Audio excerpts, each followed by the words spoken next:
গীতার চ্যানেলে আপনাকে স্বাগত। নমো ভগবতে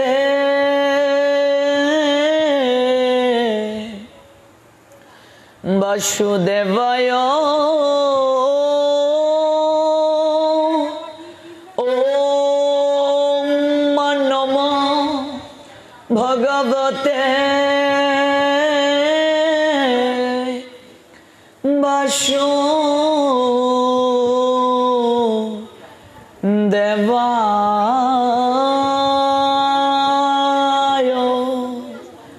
ওম নমো ভগবতে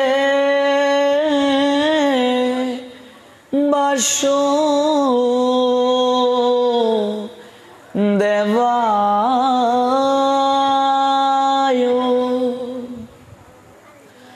সংসার দাবানল লিরলুকত্রনায় কারুণ্য ঘন ঘনতম প্রাপ্তস্য কল্যাণ গুণরেণবস্য বন্দে গুরুশ্রী চরণার বিন্দম। নমো বিষ্ণুপদায় রাধাপৃষ্টায় ভূতলে শ্রীমতে ভক্তি প্রপন্ন জ্যোতি স্বামীতি নমিনে। নমো আচার্য পদায় দৈন্যভূষণ মুকুটমনে গুরু করুণামৃতয়ে ক্ষমাদরিজ শিরোমণে। নমো শ্রীমতে ভক্তি কুসুম শ্রমণায় বৈ বিষ্ণুপদায় দেবায় কৃপা বেদয়ে নমো নমঃ। শ্রী গৌরী করুণামূর্তি কৃপা পূর্ণ কলে বরং শ্রী ভক্তি কুসুমং বন্দে রাধা কুঞ্জ নিবাসিনম। নমো বিষ্ণুপদায় কৃষ্ণ প্রেষিতায় ভূতলে শ্রীমতে ভক্তি সিদ্ধান্ত সরস্বতী নমিনে। নমো গৌর কিশোরায় সাক্ষাৎ বৈরাগ্যমূর্তয়ে বিপ্রলম্বর সম্বুদে পদম্বুজায়তে নমঃ। নমো ভক্তি বিনোদায় সচ্চিদানন্দ নমিনে গৌর শক্তি স্বরূপায় রূপানুগবরায়তে শ্রী গৌরবির্ভব ভূমেস্তং নির্দেষ্ট সজ্জন প্রিয় বৈষ্ণব সার্বভৌম জগন্নাথায়তে নমঃ। বন্দে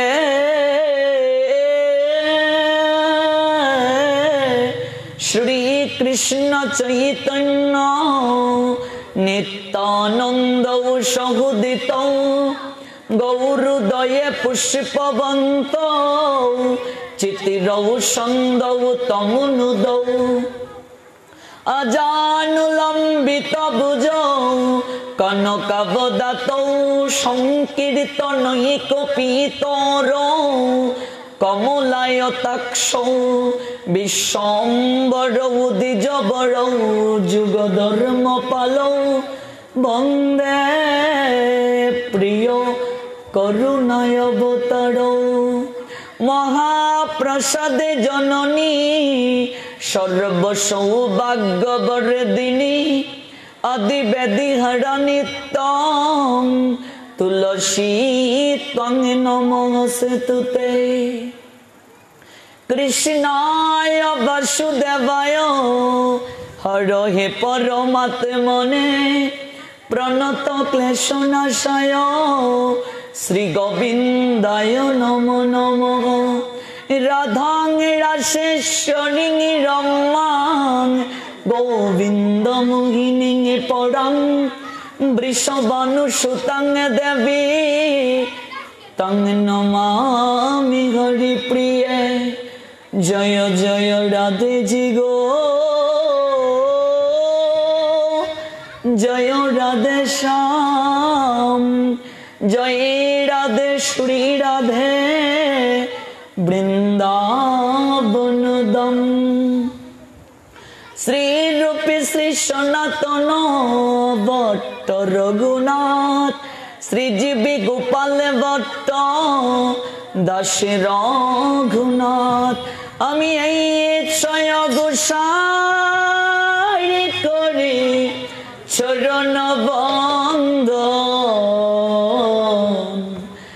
যাহা হতে বিঘ্ন নাশ অবিষিত পুর। কৃষ্ণ সর্বাকর্ষক, পরমেশ্বর ভগবান শ্রীকৃষ্ণ। কেন তাকে পরমেশ্বর বলা হয়?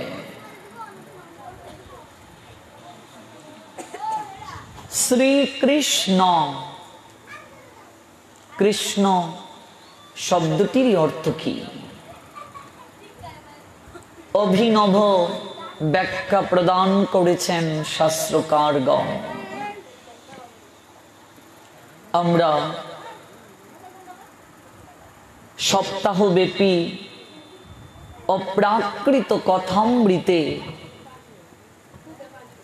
অবগাহিত হওয়ার সৌভাগ্য লাভ করেছি। ধারাবাহিকভাবে অবশ্যই শ্রবণ করব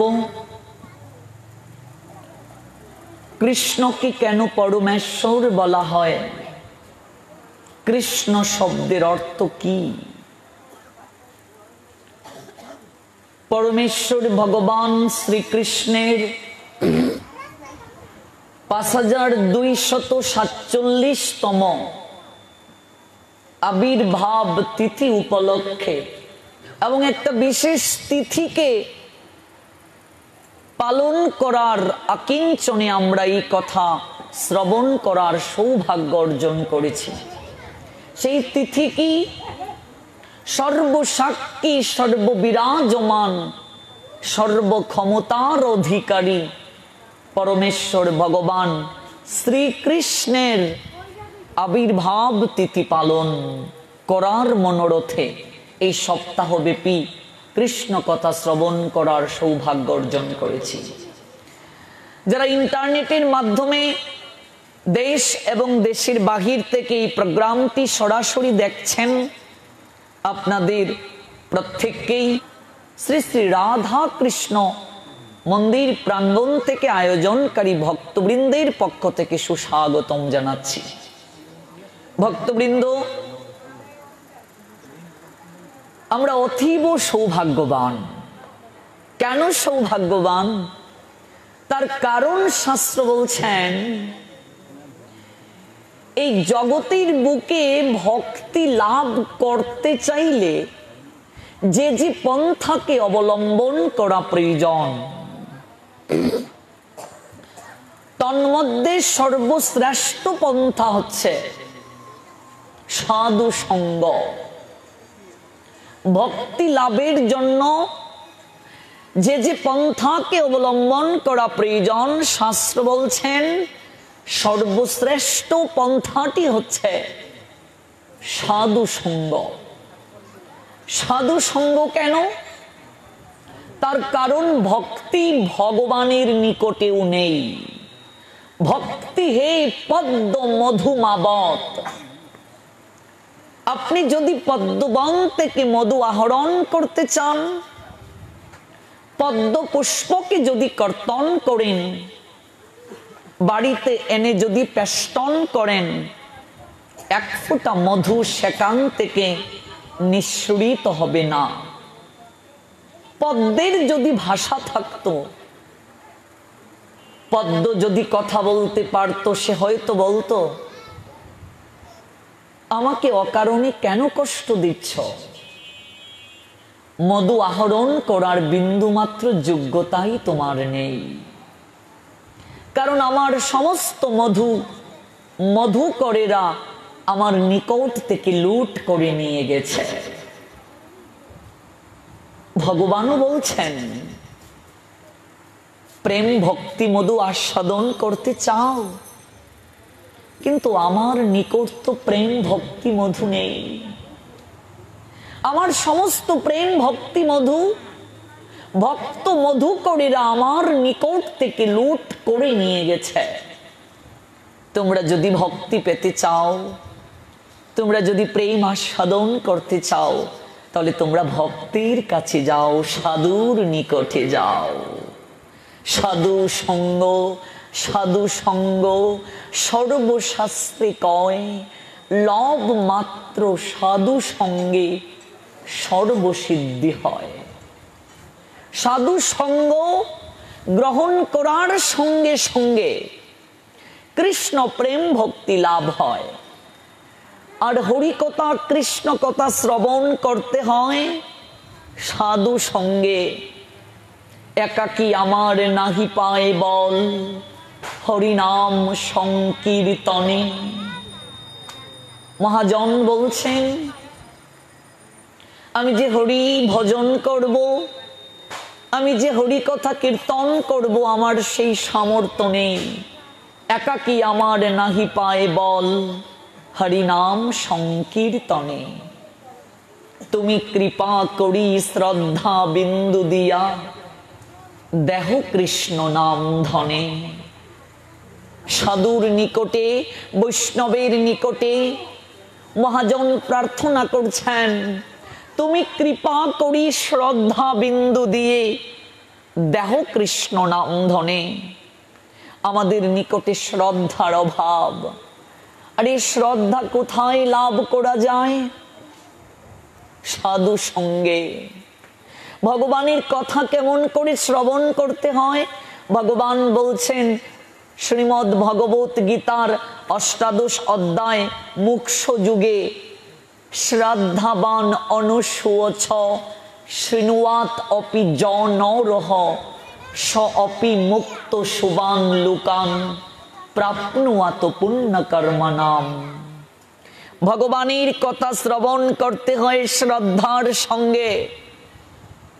শ্রদ্ধার সঙ্গে যদি ভগবানের কথা আমরা শ্রবণ না করি, তাহলে কখনো প্রেম ভক্তি লাভ হবে না।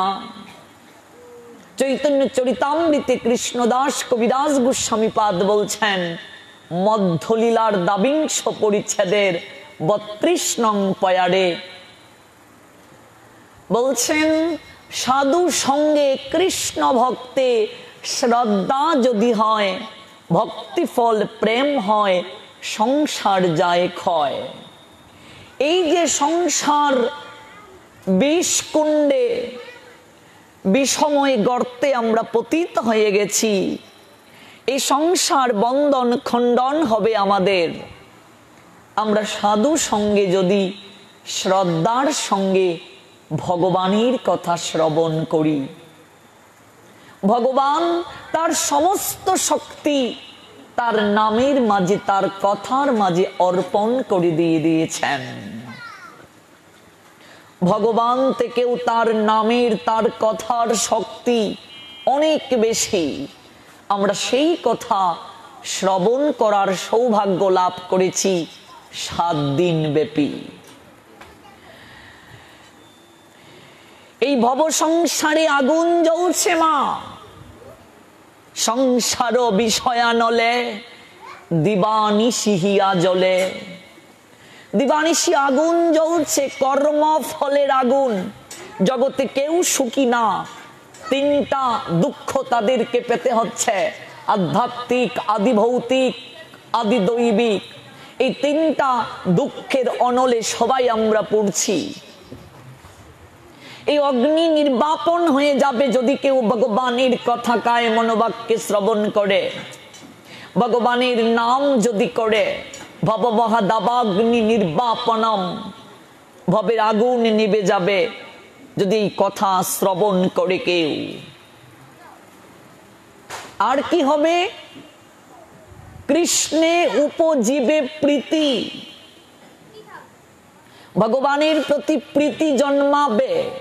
প্রীতি ভালোবাসা, প্রীতি মানে ভালোবাসা, ভালোবাসা জাগবে, ভগবানের প্রতি ভক্তি জাগবে, প্রীতি জাগবে। আর প্রীতিতেই ভগবানকে খুব সহজে বন্ধন করা যায়, আর কিছু দ্বারা ভগবানকে সহজে বন্ধন করা যায় না। কেবল প্রীতি ভক্তি দ্বারা, প্রীতি মিশ্রিত ভক্তি দ্বারা ভগবানকে খুব সহজে বন্ধন করা যায়, আর কিছু দ্বারা সম্ভব নয়। সেই কথা কিভাবে শুনতে হবে? শ্রদ্ধার সঙ্গে। কবিরাজ গোস্বামী পাদ বললেন, শ্রদ্ধার সঙ্গে, সাধু সঙ্গে, কৃষ্ণ ভক্তে এই কথা শ্রবণ করতে হবে। শ্রবণ করলেই সংসার কয় হবে। আমরা বারংবার জন্ম মৃত্যুর চক্রাকারে ঘুরছি। এই যে মনুষ্য জীবন লাভ করেছি, এটা আমরা একদিনে লাভ করি নাই। বিষ্ণু পুরাণ বলছেন, এই মনুষ্য জীবন লাভ করার পূর্বে আমাদের 9 লক্ষ বার জলজ প্রাণী হয়ে জন্ম নিতে হয়েছিল, 10 লক্ষ বার পাখি হয়ে জন্ম নিতে হয়েছিল, 11 লক্ষ বার কৃমিকীট হয়ে জন্ম নিতে হয়েছিল, 20 লক্ষ বার বৃক্ষলতা গুল্ম হয়ে জন্ম নিতে হয়েছিল, 30 লক্ষ পশু হয়ে জন্ম নিতে হয়েছিল। তৎপর ভগবান কৃপা করে এই ভজন উপযোগী মনুষ্য দেহটা দিয়ে আমাদেরকে পাঠালেন। কেন পাঠালেন? একটা সুযোগ দিলেন ভগবান। এই মনুষ্য জন্মে কৃষ্ণ ভজন যেভাবে করা যায়, কৃষ্ণ প্রীতি যেভাবে লাভ করা যায়, আর কোনো জন্মে সেটা সম্ভব নয়। ভগবান আমাদেরকে মনুষ্য জন্ম দিলেন। কেন দিলেন? কৃষ্ণ ভজিবার তরে সংসারেতে আইয়া, কৃষ্ণ ভজন করার জন্য সংসারে পাঠালেন ভগবান। কথা দিয়ে এসেছিলাম তার নিকটে, মাতৃগর্ভে সপ্তম মাসেতে, সপ্তম মাসেতে জীব নানা ক্লেশে রয়, তাহা দেখি পরমাত্মা গুরু দয়াময় চৈতন্য করিতে জীবিকে সাক্ষাৎ দিল, মহামন্ত্র দিয়া জীবকে চেতন করিল, চৈতন্য পাইয়া জীব চক্ষু মেলে চায়, পরমাত্মা গুরুদেব রে সে দেখিবারে পায়। সপ্তম মাসেতে জীব মাতৃগর্ভে তমসায়াচ্ছন্ন প্রকোষ্ঠে যখন অত্যন্ত ক্লেশকর পরিস্থিতিতে ছিল, ভগবান তখন দর্শন দিয়েছিলেন। এই তমসায়াচ্ছন্ন প্রকোষ্ঠে ভগবত দর্শন করে আমাদের সমস্ত দুঃখ দূরীভূত হয়ে গিয়েছিল। মহামন্ত্র দিয়ে যখন চেতনার বীজ বপন করে অঙ্কুরিত পল্লবিত পুষ্পিত করলেন ভগবান, তখন এই লোচন উন্মিলিত করে ভগবত দর্শন করে কাতর কণ্ঠে সেদিন ভগবানের নিকটে আমরা বলেছিলাম, বহু জন্ম পরিভ্রমণ করেছি প্রভু, কোথাও তোমার দর্শন পাইনি। আজ কৃপা করে তুমি যখন দর্শন দিয়েছ, আমি আর কোথাও যেতে চাই না। আমি এই জায়গায় থেকে তব রূপকে দর্শন করতে চাই। ভগবান বলেছিলেন, এই গর্ভাবাস জীব তুমি কত কষ্ট পাও, গর্ভাবাস ছাড়ি তুমি জম্বুদ্বীপে যাও। তুমি এই অন্ধকার প্রকোষ্ঠে কত কষ্ট পাচ্ছ, এই জায়গা থেকে তুমি জম্বুদ্বীপে যাও। এই জগতে আসার কথা বলছেন, কিন্তু জম্বুদ্বীপের সবাই যে মায়াবাদী হয় প্রভু, আর মায়ার কথনে আমরা সবকিছু ভুলে যাব।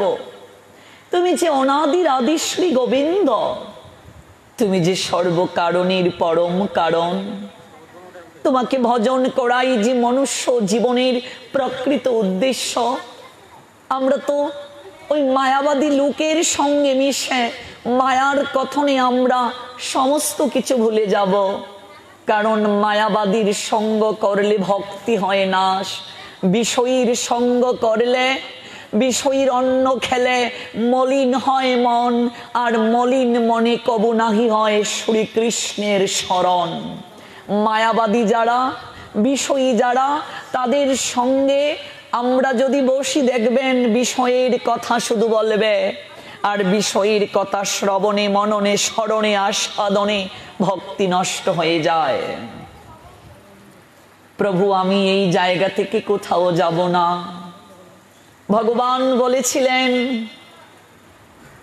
তুমি না গেলে তোমার কারণে তোমার মায়ের মৃত্যু হবে, তোমাকে পুত নামক নরকে যেতে হবে। তো প্রভু আমি যে জম্বুদ্বীপে যাব তোমাকে পাবো কোথায়?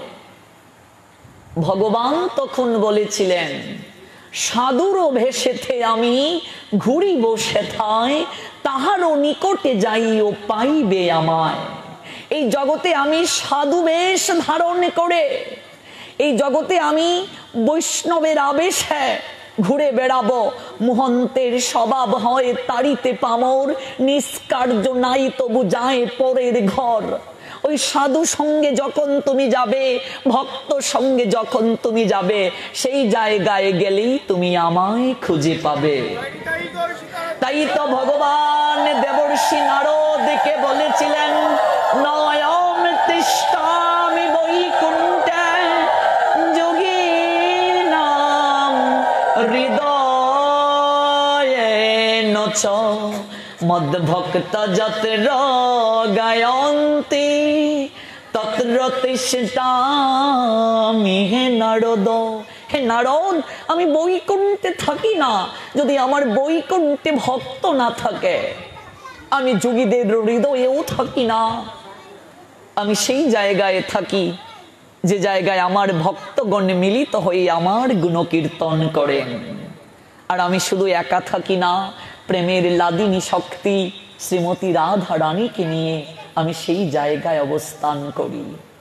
কাজে আজ এই শ্রী শ্রী রাধা কৃষ্ণ মন্দির প্রাঙ্গণ নবসৃষ্ট বৃন্দাবনে পরিণত হলো।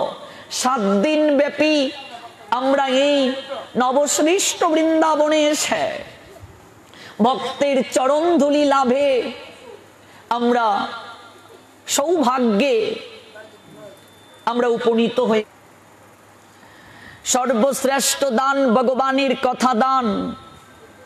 তারপর শাস্ত্র বলছেন গাবি দান সর্বশ্রেষ্ঠ দান। কেউ যদি গাবি দান করে কাউকে, তবে সেই জায়গায় গাবি দান করতে হবে যে জায়গায় গোমাতা কিংবা গাবির সেবা করা হয়। সেই মন্দিরে গাবি দান করা অতিশয় পুণ্য তথা স্বীকৃতির কাজ। যে মন্দিরে গোমাতার সেবা করা হয়, সর্বশ্রেষ্ঠ ভগবানের কথা দানের পরই গাবি দান সর্বশ্রেষ্ঠ দান। আমাদের ভাগবতী ও শাস্ত্র বলছেন। তো আমরা সর্বশ্রেষ্ঠ দান আয়োজনকারী ভক্তদের নিকট থেকে পাচ্ছি, গ্রহণ করার সুযোগ পাচ্ছি। এই সৌভাগ্যটা আমরা অর্জন করেছি, আমরা যেন এই সৌভাগ্য থেকে সরে না যাই। মনে রাখবেন ভগবানের কথা যেখানে কীর্তন হয়, ভগবানের কথা যেখানে কীর্তন হয়, সেই জায়গায় সমস্ত তীর্থ আদি বিরাজ করে, সমস্ত তীর্থ বিরাজ করে ভগবানের কথা যেখানে কীর্তিত হয়। শুধু একথাই শাস্ত্র বলে শেষ করেননি, ভগবানের কথা যারা আয়োজন করে এবং জগতের বুকে যারা দান করে, সেই আয়োজনকারী ভক্তবৃন্দের পূর্বপুরুষ যারা যারা দেহ ত্যাগ করে চলে গিয়েছেন, সেই সকল পূর্বপুরুষেরা ভগবানের কথা শ্রবণে তৃপ্ত হয়ে ওই পরলোকগত ধাম থেকে, ওই প্রেতস্য ধাম থেকে, প্রেতস্য মানে পরলোকগত, প্রেতস্য সংস্কৃত শব্দ পরলোকগত, সেই পরলোকগত ধাম থেকে ঊর্ধ্ব বাহু তুলে যাদেরকে তারা রেখে গিয়েছেন সেই সকল প্রজন্মকে তারা আশীর্বাদ বর্ষণ করে। জয় জয় শ্রী রাধে। চৈতন্য ভাগবত বলছেন যেখানে ভক্ত বৈষ্ণবের মিলন মেলা হয়, সেই ভক্ত বৈষ্ণব দর্শনে ভগবত কথা শ্রবণে সমস্ত কুল আদি উদ্ধার হয়। চৈতন্য মহাপ্রভু যখন গয়াধামে পিণ্ড দান করতে গিয়েছিলেন, সেই জায়গায় ঈশ্বর পুরীপাতকে মহাপ্রভু দর্শন করলেন গয়াধামে। স্বয়ং ভগবান নিজে আচরণ করে জগৎ জীবকে শিক্ষা দিচ্ছেন। প্রভু বলে, গয়া যাত্রা সফল আমার, যতক্ষণে দেখিলাম চরণ তোমার। মহাপ্রভু ঈশ্বর পুরীপাতকে দর্শন করে বলছেন, আজ আমার গয়াতে আসা সার্থক হলো আপনার চরণ দর্শন করে। তীর্থে পিণ্ড দিলে নিস্তরে পিতৃগণ, যেই যারে পিণ্ড দেয় তরে সেই জন। তীর্থে গিয়ে যদি কেউ পিণ্ড আদি প্রদান করে কুলের উদ্ধারের জন্য, যার উদ্দেশ্যে পিণ্ড দেয়া হয় সেই ব্যক্তিটি কেবল উদ্ধার পায়। কিন্তু মহাপ্রভু বলছেন, তোমা দেখিলেই মাত্র কোটি পিতৃগণ, অনায়াসে সর্ববন্ধ পায় বিমোচন। অতএব তীর্থ নহে তোমারও সমান, তীর্থেরও পরম তুমি মঙ্গল বিধান। সংসার সমুদ্র হইতে উদ্ধার হমুরে, এই আমি দেহ সমর্পিলাম তোমারে। একজন প্রকৃত সাধুকে বৈষ্ণবকে দর্শন করলে, প্রকৃত সাধু ভক্ত বৈষ্ণবের মিলন মেলা বসালে, দর্শন করার সঙ্গে সঙ্গে কোটি কোটি পিতৃপুরুষগণ অনায়াসে ভবের বন্ধন থেকে মুক্ত হয়ে চলে যায়। গৌর হরি স্বয়ং বলছেন, এই কলিযুগ পাবন অবতার পরমেশ্বর ভগবান শ্রী গৌর হরি। তাহলে চিন্তা করে দেখুন আয়োজনকারী ভক্তবৃন্দ কতটা সৌভাগ্যবান। অনায়াসে সর্ববন্ধ পায় বিমোচন। আমরা যারা শ্রবণ করছি আমরা কতটা সৌভাগ্যবান। শ্রবণেই মঙ্গল হয়, শ্রবণ করলেই মঙ্গল। এই 7 দিন ব্যাপী কায় মনোবাক্যে আপনারা শ্রবণ করুন, একটু মঙ্গলারতিতে এসে অংশগ্রহণ করুন। আর আগামীকাল এই পরমেশ্বর ভগবান শ্রীকৃষ্ণের আবির্ভাব তিথি উপলক্ষে ব্রাহ্ম মুহূর্ত থেকে রাত 12টা পর্যন্ত অবিরাম নন স্টপ, 1 সেকেন্ডও থামবে না, নন স্টপ হরে কৃষ্ণ মহামন্ত্র জপ চলবে। কৃষ্ণ কথার মাধ্যমে আমরা, কৃষ্ণ নামের মাধ্যমে আমরা ভগবানকে আমন্ত্রণ করব। এই যে প্রত্যেক বছর কৃষ্ণের জন্মাষ্টমী আসে, আবির্ভাব তিথি আসে, মনে রাখবেন প্রত্যেক বছরই ভগবান কৃষ্ণ প্রত্যেকের হৃদয়ে আবির্ভূত হন। যদি আমরা ভক্তি ভরে তাকে আমন্ত্রণ করি, আমাদের হৃদয়েও ভগবান আবির্ভূত হবেন। কেউ যদি জপ যজ্ঞে অংশ নিতে চান, হরে কৃষ্ণ মহামন্ত্র জপ যজ্ঞে, তাহলে অবশ্যই আপনারা আগামীকাল আসবেন। ভোর মঙ্গল আরতি হওয়ার পর হরে কৃষ্ণ মহামন্ত্র জপ চলবে, একজনের পর একজন, নন স্টপ হরে কৃষ্ণ মহামন্ত্র জপ, 1 সেকেন্ডও থামবে না। অর্থাৎ ভোরবেলা থেকে রাত 12টা পর্যন্ত হরে কৃষ্ণ মহামন্ত্র জপ চলবে। আপনারা যারা জপ যজ্ঞে অংশ নেবেন, হরে কৃষ্ণ মহামন্ত্র জপ যজ্ঞে, অতীব সৌভাগ্যবান আপনারা, অতীব সৌভাগ্যবতী। কাজে আপনারা এই প্রবচনের পরে যোগাযোগ করবেন কারা জপ যজ্ঞে অংশ নেবেন। জপ যজ্ঞে অংশ নেবেন 1 ঘন্টা করেই করুন।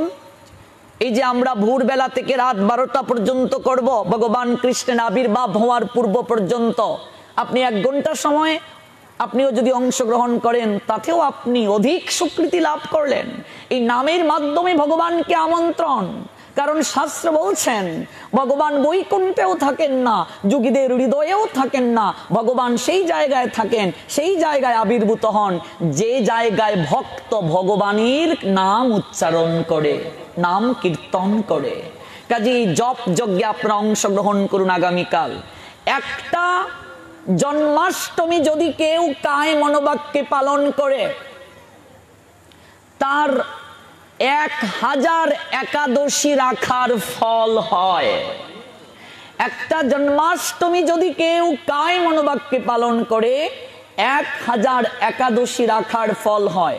আপনারা অবাক হবেন, আগামীকাল যে জন্মাষ্টমী, কৃষ্ণের জন্মাষ্টমী, এই জন্মাষ্টমী প্রত্যেক বছর আসে না। এটা ব্যাখ্যা করব আমরা আজকে। আগামীকাল আমরা যে জন্মাষ্টমী পেয়েছি, এই জন্মাষ্টমী প্রত্যেক বছর আসে না। আগামীকাল যারা শাস্ত্রের নিয়মে জন্মাষ্টমী পালন করবে তাদের কোটি কুল উদ্ধার হবে। কেন প্রত্যেক বছর আসে না? তার একটা কারণ আছে। তার কারণ আগামীকাল 13 ভাদ্র 30 আগস্ট সোমবার পরমেশ্বর ভগবান শ্রীকৃষ্ণের 5247তম আবির্ভাব তিথি। এর পরের দিন অর্থাৎ মঙ্গলবারে পালন হবে সকাল 9:54 থেকে সকাল 10:03 মধ্যে, অর্থাৎ 9:54 থেকে 10:03, 9 মিনিট কেবল পালনের সময়। এই 9 মিনিটের ভেতরে পালন করতে হবে, অর্থাৎ 9:54 আগেও করা যাবে না। 9:54 থেকে 10:03 যে ভেতর, এই যে 9 মিনিট সময়, এই সময়ের ভিতরে মঙ্গলবার পালন করতে হবে। 1 কোটি কুল কেন উদ্ধার হবে আগামীকালের জন্মাষ্টমী পালনে? মনে রাখবেন, সাধারণত কোনো উপবাসে কোটি কুল উদ্ধার করার সুযোগ নেই। কোনো উপবাসের মাধ্যমেই কোটি কুলকে কেউ উদ্ধার করতে পারবে না। এমনকি জন্মাষ্টমীর উপবাস পালন করলেও কোটি কুল উদ্ধার সম্ভব নয়। তবে আগামীকালের জন্মাষ্টমী পালন করলে সম্ভব। কেন সম্ভব? তার কারণ পদ্ম পুরাণের ব্রহ্মখণ্ডে, যারা পদ্ম পুরাণ পড়েছেন, সেই পদ্ম পুরাণের ব্রহ্মখণ্ডে উল্লেখ আছে, অষ্টমী বুধবারে চ সুমে চৈব দ্বিজুত্তম রোহিণী ঋক্ষ সংযুত্রা কুলকুটি বিমুক্তিদা। ভালো করে শ্লোকটা আস্বাদন করেন। ভগবান কৃষ্ণের জন্মাষ্টমী তিথি যদি সোমবার কিংবা বুধবারে, ভগবান কৃষ্ণের জন্মাষ্টমী তিথি যদি সোমবার কিংবা বুধবারে রোহিণী নক্ষত্র সংযুক্ত হয়ে আবির্ভূত হয়, সোমবারে কিংবা বুধবারে রোহিণী নক্ষত্র সংযুক্ত হয়ে যদি অষ্টমী আবির্ভূত হয়, তাহলে সেই জন্মাষ্টমী যদি কেউ শাস্ত্রের নিয়মে কায় মনোবক্যে পালন করে, তাহলে কোটি কুলকে উদ্ধার করা সম্ভব হয়। সৌভাগ্যবশত আগামীকাল ভগবানের সেই জন্মাষ্টমী রোহিণী নক্ষত্র সংযুক্ত হয়ে সোমবার পড়েছে। সোমবার পড়েছে, সোমবার কিংবা বুধবার। এই সুযোগটা আগামী বছরও পাবেন না, এর পরের বছরও পাবেন না। এই সুযোগ আমরা আবার পাবো 1092 দিন পর। এই সুযোগ আবার পাবো 1092 দিন পর। এই সুযোগটি পাবো, মানে আগামীকালের তিথিটা আবার পাবো। সেটা কত সালে পাবো? 2024 সালের 26শে আগস্ট আবার পাবো। এবার ভেবে দেখুন, 1092 দিন পরে আবার আগামীকালের তিথিটা পাবো। সব জন্মাষ্টমী একরকম নয়। আগামীকালের জন্মাষ্টমী সোমবার, রোহিণী নক্ষত্র সংযুক্তা। তাহলে 1092 দিন পর আবার এই তিথিটা ফিরে আসবে। এবার 1092 দিন আমরা কি সবাই বাঁচবো? গ্যারেন্টি দিতে পারবো? অর্থাৎ 2024 সালের 26শে আগস্ট আবার এই যে তিথিটা আসবে, যেটা সোমবার কিংবা বুধবারে রোহিণী নক্ষত্র সংযুক্তা জন্মাষ্টমী তিথি, সেটা আমাদের জীবনে আসতেও পারে, নাও আসতে পারে। কাজেই আগামীকাল কায় মনোবাক্যে যদি কেউ পালন করে কোটি কুলকে উদ্ধার করার সে সৌভাগ্য পাবে। এমনকি আগামী বছরও এই তিথি নাই, এর পরের বছরও নেই। 2024 সালে কেবল আমরা 26শে আগস্ট আবার পাবো। কাজে আগামীকালের জন্মাষ্টমী কেউ যদি কায় মনোবাক্যে পালন করে, আমাদের সেই পুরাণ আমাদের নিশ্চয়তা দিয়ে বলেছে, পদ্ম পুরাণের ব্রহ্মখণ্ডে, কেউ যদি কায় মনোবাক্যে পালন করে সে তো কুটিকুলকে উদ্ধার করবেই, এমনকি যে কায় মনোবাক্যে পালন করবে তাকে আর কখনো এই সংসার নামক এই অগ্নিকুণ্ডে আর ফিরে আসতে হবে না। জয় জয় নিতাই গৌর সীতানাথ প্রেমানন্দে হরি হরি বলো মন জয় জয় শ্রী রাধে। এবার চিন্তা করুন, আগামীকাল যারা জপ যজ্ঞে অংশগ্রহণের সুযোগ পাবে তারা কতটা সৌভাগ্যবান, তারা কতটা কৃপা পাবে। এই জন্য অবিরাম হরে কৃষ্ণ মহামন্ত্র জপ যজ্ঞে আপনারা অংশগ্রহণ করুন, তাহলে অপ্রাকৃত কৃপা আমাদের লাভ হবে। এই পরমেশ্বর ভগবান শ্রীকৃষ্ণ তিনি আবির্ভূত হয়েছেন আজ থেকে আনুমানিক 5247 বছর পূর্বে। মনে রাখবেন, ভগবান কৃষ্ণ সব দাপর যুগে আবির্ভূত হন না। সত্য, ত্রেতা, দাপর, কলি, এই যে 4টা যুগ, এই 4টা যুগ যখন 71 বার ঘুরে তখন তাকে এক দিব্য যুগ বলা হয়। ভালো করে বুঝুন, সত্য যুগের স্থায়িত্বকাল কত? 17,28,000 বছর। ত্রেতা যুগের স্থায়িত্বকাল কত ছিল? 12,96,000 বছর। দাপর যুগের স্থায়িত্বকাল কত ছিল? 8,64,000 বছর। বর্তমান যে যুগে আমরা বাস করছি কলিযুগ, এই কলিযুগের স্থায়িত্বকাল কত? 4,32,000 বছর। এবার 4টা যুগের আয়ুষ্কালকে যদি আমরা সমষ্টি করি, 4,32,000 যুগ 8,64,000 যুগ 12,96,000 যুগ 17,28,000 সমান দাঁড়ায় 43,20,000। আবার এই 43,20,000কে 71 দিয়ে গুণ করুন, অর্থাৎ 43,20,000 বছর যখন 71 বার ঘুরবে সত্য, ত্রেতা, দাপর, কলি, তখন পূর্ণ ভগবান পরমেশ্বর ভগবান কৃষ্ণ একবার এই পৃথিবীতে অবতীর্ণ হন। সৌভাগ্যবশত আজ থেকে 5,247 বছর আগে সত্য, ত্রেতা, দাপর 71 বার ঘুরে দিব্য যুগ আবির্ভূত হয়েছিল। জয় জয় শ্রী রাধে। ভগবান নিজে বলেছেন তিনি কখন আসেন। যারা শ্রীমদ্ ভগবদ গীতা পড়েছেন 4th অধ্যায় জ্ঞান যুগে, সেই জ্ঞান যুগে ভগবান বলছেন কখন তিনি আসেন। বলছেন ভগবান, যদা যদা ধর্মের গ্লানি হইবে সংসারে, হে ভারত বিশ্ববার লঘু করিবারে। অধর্মের অভ্যুত্থান আর ধর্মগ্লানি হইলে আত্মার সৃজন করি দেখো এ সকলে। সাধুদের পরিত্রাণ অসাধুর বিনাশ, যে করবে অধর্ম তার করি সর্বনাশ। আর ধর্ম স্থিতি অর্থ করিতে সাধন, যুগে যুগে আসি আমি মানসে বচন। অর্থাৎ ইয়াদা ইয়াদাহি ধর্মস্য গ্লানির ভবতি ভারত, অভ্যুত্থানাম অধর্মস্য তদাত্মানাম সৃজাম্যহম।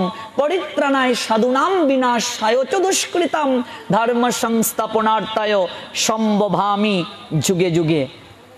তাহলে ভগবান বলছেন যখন ধর্মের গ্লানি হবে, অধর্মের অভ্যুত্থান হবে, তখন তিনি সাধুকে রক্ষা করার জন্য, ধর্ম সংস্থাপনের জন্য, অসাধুকে বিনাশ করার জন্য আসবেন।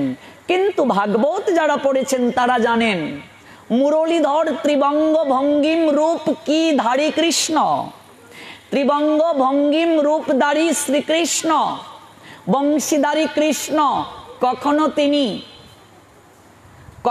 তিনি এই তিনটা কার্য করার জন্য জগতে আসেন না। সাধুকে রক্ষা করার জন্য, ধর্ম সংস্থাপনের জন্য, আর অসাধুকে বিনাশ করার জন্য আসেন না। ভগবানের বিষ্ণু রূপ এই কার্যগুলো করে।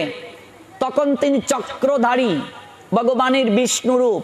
এগুলো অনেক ব্যাখ্যা আছে। বিষ্ণু, গর্ভদক্ষায়ী বিষ্ণু, ক্ষীরোদক্ষায়ী বিষ্ণু, মহাবিষ্ণু। ভগবান কখন কোন রূপে কোন কার্য সমাপন করেন।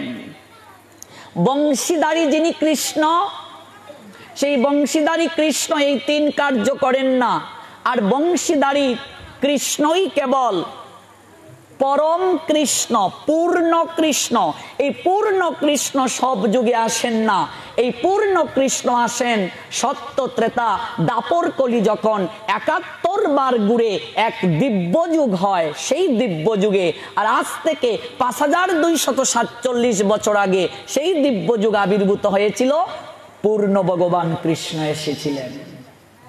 কতটা সৌভাগ্যবান দেখুন আমরা। এই কলিযুগের প্রারম্ভিকায় আমাদের জন্ম। ৪,৩২,০০০ বছর হয়েছে কলিযুগের আয়ুষ্কাল। মাত্র ৫,০০০ বছরের কিছু সময় গিয়েছে কলিযুগের সময়।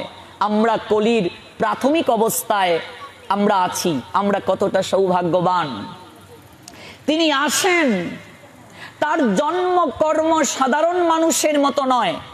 তার জন্মকর্ম সবকিছু দিব্য।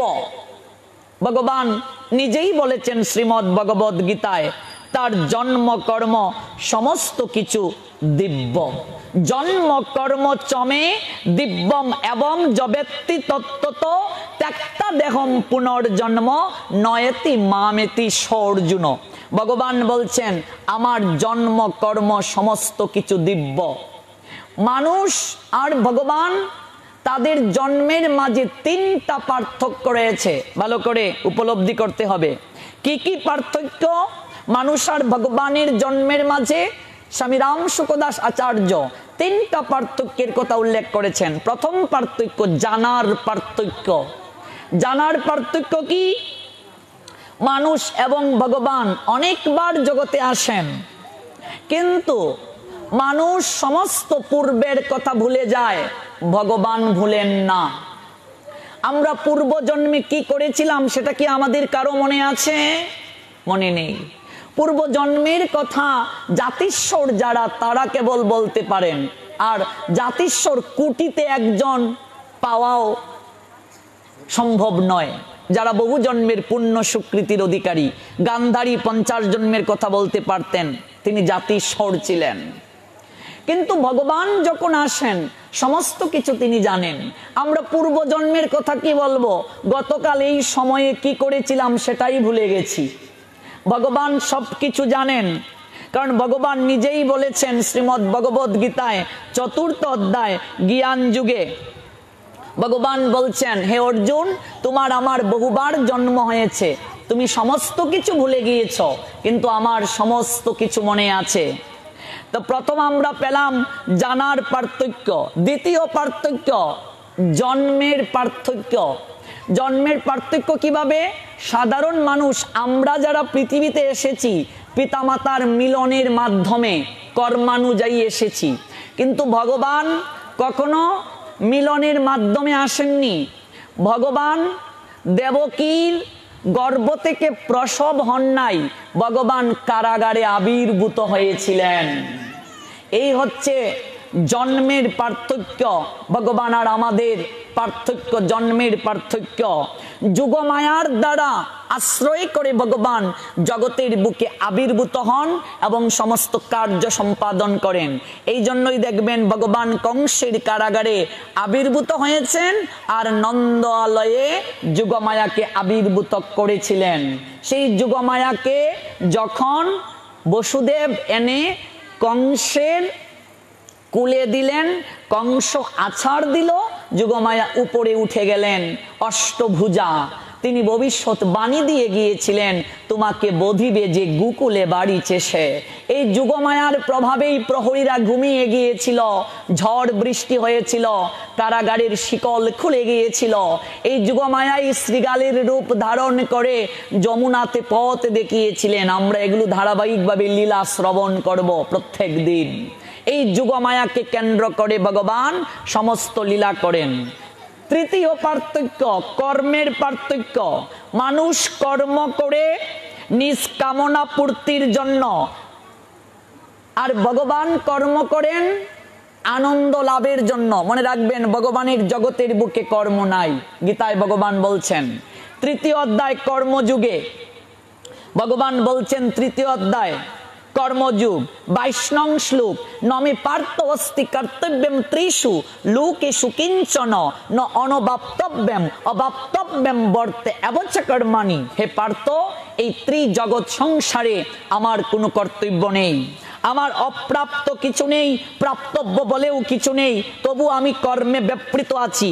ভগবান বললেন শ্রীমদ্ ভগবদ গীতা তৃতীয় অধ্যায় কর্মযুগ 23 নং শ্লোক, যদি অহম ন বর্তেয়ম জাত কর্মণি অতিনৃত মম বর্ত অনুবর্তন্তে মনুষ্য পার্থ সর্বস্ব। আমি যদি কর্ম না করি, জগতের কেউ কর্ম করবে না, আর আমাকে অনুসরণ করে জগৎ উৎসন্নে যাবে। কারণ শ্রেষ্ঠ ব্যক্তিগণ জগতের বুকে যা আচরণ করেন, অপর সাধারণ জন তাকে অনুকরণ করেন। তিনি জগতের বুকে যেটা প্রমাণ করে যান, সবাই সেটাকে গ্রহণ করে। ভগবান বললেন শ্রীমদ্ ভগবদ গীতা তৃতীয় অধ্যায় কর্মযুগ, সেই কর্মযুগের 21 নং শ্লোকে ভগবান বললেন, জাত জাত আচরতি শ্রেষ্ঠ তত্তৎ এব ইতর জনঃ সযৎ প্রমাণম কুরুতে লোক তৎ অনুবর্ততে। তাই ভগবান নিজে আচরণ করে জগৎকে শিক্ষা দেন, ভগবান কর্ম সম্পাদন করেন। এটাকে লীলা বলে, লীলার মাঝে আনন্দ পান ভগবান। আর আমরা কর্ম কেন করি? আমরা কর্ম করি কিসের দ্বারা? আমরা কর্ম করি কিসের দ্বারা? আমাদের এই যে বন্ধন, এই যে আমাদের ফল ভোগ করার জন্য, বন্ধন থেকে মুক্ত হওয়ার জন্য আমরা কর্ম করি। আর ভগবান কর্ম করেন আনন্দ লাভের জন্য। এই হচ্ছে তিনটা পার্থক্য, জানার পার্থক্য, জন্মের পার্থক্য, কর্মের পার্থক্য। কাজেই ভগবান আর সাধারণ মানুষের জন্ম এক নয়। ভগবান যখন জগতে আসেন, যুগমায়ার দ্বারা তিনি নিজেকে আবৃত রেখে লীলা করেন। সাধারণ মানুষ অনেকেই সেটাকে উপলব্ধি করতে পারে না। ভগবান নিজেই বলেছেন, সাধারণ মানুষ যারা, মূর্খ যারা, তারা আমাকে উপলব্ধি করতে পারে না, আর আমি সবার কাছে প্রকাশিতও হই না। ন অয়ম প্রকাশে সর্বস্ব, ভগবান সবার কাছে প্রকাশিত হন না।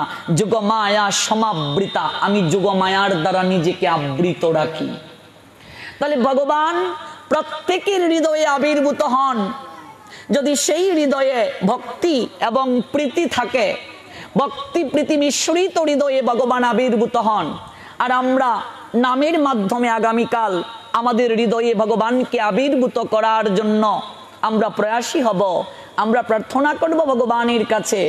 ভগবান সেই মধ্যরাত্রিতে রাত 12টায় আবির্ভূত হয়েছিলেন। এই জন্য আমরা 12টার পূর্ব পর্যন্ত হরে কৃষ্ণ মহামন্ত্র জপ করব। অতঃপর এই জায়গায় অভিষেক হবে। আবির্ভূত হওয়ার পর ভগবানের অভিষেক হবে, স্নান হবে। আপনারা সবাই অংশগ্রহণ করবেন। কেউ যদি ভগবানকে স্নান করানোর জন্য দুধ নিয়ে আসতে পারেন, এবং ডাবের জল, দধি। আর বিশেষ করে আপনারা তো পরম সৌভাগ্যবান, এটা তো ঘুষপাড়া, তাই না? আপনাদের প্রধান উৎসবটাই তো হচ্ছে নন্দ উৎসব, কৃষ্ণের জন্মাষ্টমীর পরের দিন। এই নন্দ উৎসব নিয়ে বিস্তারিত ব্যাখ্যা করব। নন্দ উৎসব কি? আপনাদের প্রধান উৎসবটাই তো হচ্ছে নন্দ উৎসব। ঘোষ যারা, তারা যদি নন্দ উৎসব না করে তাহলে তো ঘোষ বলে তাদের পরিচয়টাই শ্রীহীন। ওদেরকে নন্দ উৎসব মাস্ট বি করতে হবে। আর আপনারা তো পরম সৌভাগ্যবান, আপনারা কৃষ্ণের লীলা বিলাসের অংশীদার, অর্থাৎ আপনাদেরই মাঝে ভগবান কৃষ্ণ এসে লীলা বিলাস সম্পাদন করেছিলেন। সেই নন্দ উৎসবের মহিমা কথা আমরা ধারাবাহিকভাবে শ্রবণ করব। তাহলে আমরা এই পর্যন্ত আজ জানলাম যে আগামীকালের যে জন্মাষ্টমী, সেই জন্মাষ্টমী অত্যন্ত অত্যন্ত গুরুত্বপূর্ণ। অন্যান্য জন্মাষ্টমী থেকেও অত্যন্ত গুরুত্বপূর্ণ আগামীকালের জন্মাষ্টমী। আমরা কিভাবে করব? রাত 12টা পর্যন্ত নির্জলা উপবাস, জল গ্রহণ করা যাবে না। তার কারণ ভগবান আবির্ভূত কিংবা জন্ম হওয়ার পূর্বে খাওয়া যাবে না। না খাওয়া যাবে? ভগবান আবির্ভূত হলেন না, জন্মই নিলেন না, আপনি খেয়ে নিলেন, তাহলে উপবাস হবে? হবে না।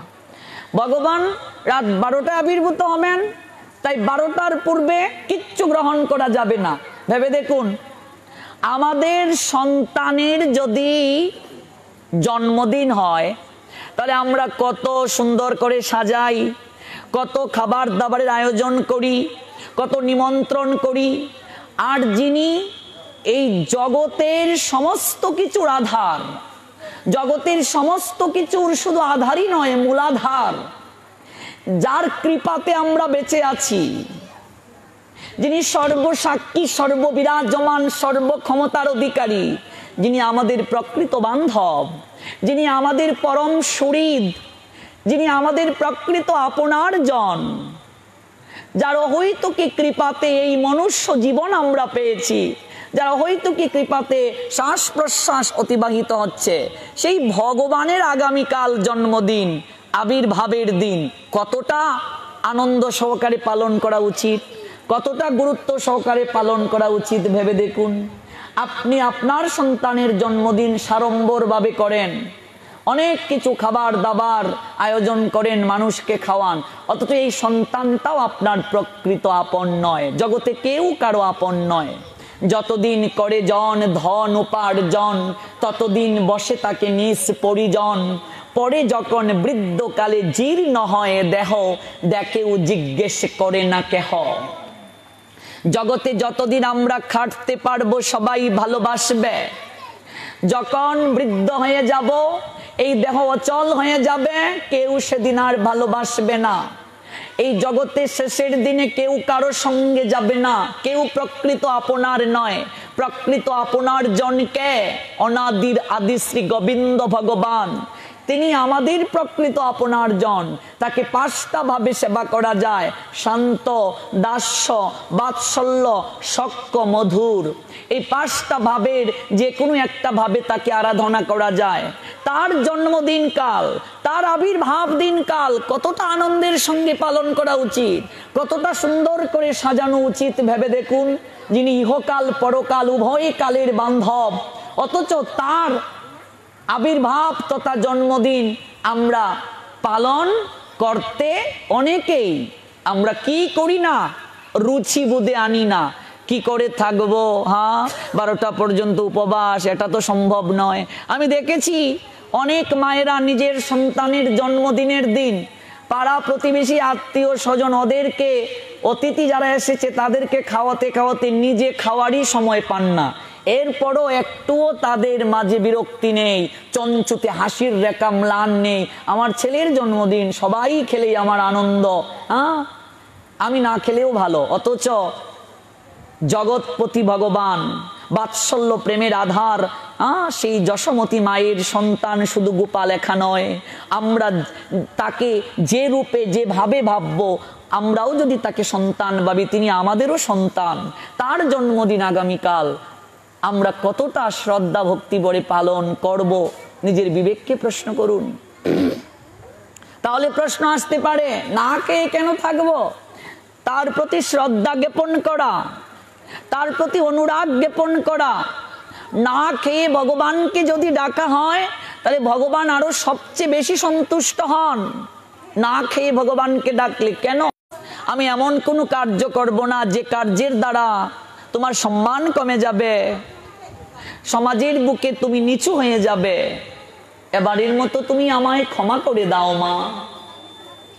না খেয়ে আপনার সন্তান সারাদিন ছিল, আপনার মনটা অনেকটাই নরম হয়ে যাবে, সন্তান ভুল বুঝতে পেরেছে, তাছাড়া না খেয়ে সারাদিন ছিল, এবার অপরাধ করেছে, আবার যদি 3 বেলা খেত, বড় বড় কথা বলতো, তাহলে মায়ের মন কি এইভাবে নরম হতো? আমরা জগৎপিতা ভগবানের সন্তান, আমরা কথা দিয়েছি ভগবানের আরাধনা করব, সব ভুলে গেছি মায়ার সংসারে এসে। না খেয়ে ভগবানের নিকটে আত্মসমর্পণ করব আগামীকাল 2টি হাত তুলে। হে গোবিন্দ, কথা দিয়েছিলাম তোমার আরাধনা করব, তোমার প্রত্যেকটা বাক্যকে অক্ষরে অক্ষরে প্রতিপালন করব। এই মায়ার সংসারে এসে সব ভুলে গেলাম। প্রভু, তুমি আমাকে ক্ষমা করে দাও।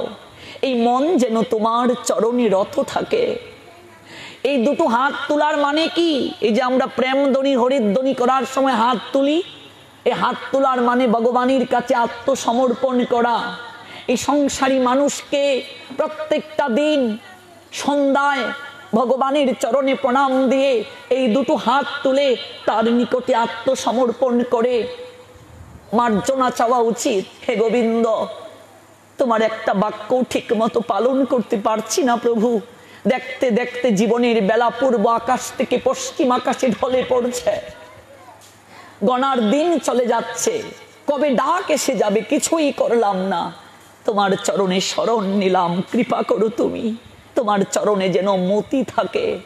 এই হাত তোলার মানে আত্মসমর্পণ করা। আর কেউ আহার যদি গ্রহণ না করে, প্রথমত তার ইন্দ্রিয়গুলো নিয়ন্ত্রিত থাকবে আহার গ্রহণ না করলে। কারণ আমাদের ইন্দ্রিয়গুলো উত্তেজিত খাবার গ্রহণ করলে কি হয়? নিয়ন্ত্রিত থাকে না, অনিয়ন্ত্রিত হয়ে যায়।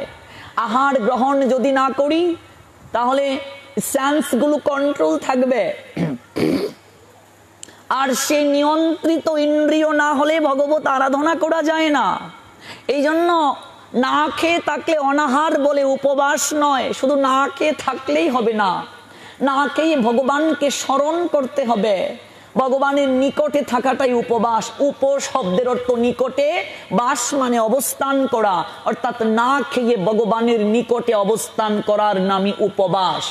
এই জন্য আমরা আগামীকাল এই ভোরবেলা থেকে রাত 12টার পূর্ব পর্যন্ত আমরা ভগবানের নিকটে থাকার আমরা এই আয়োজন করেছি।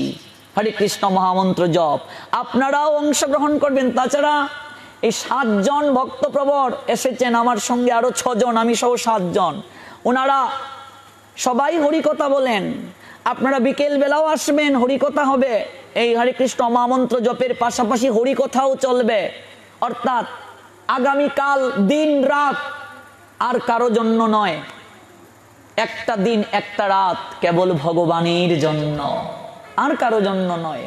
নিজের সন্তানের জন্য নয়, স্বামীর জন্য নয়, আত্মীয় স্বজনের জন্য নয়, ব্যবসা চাকরির জন্য নয়।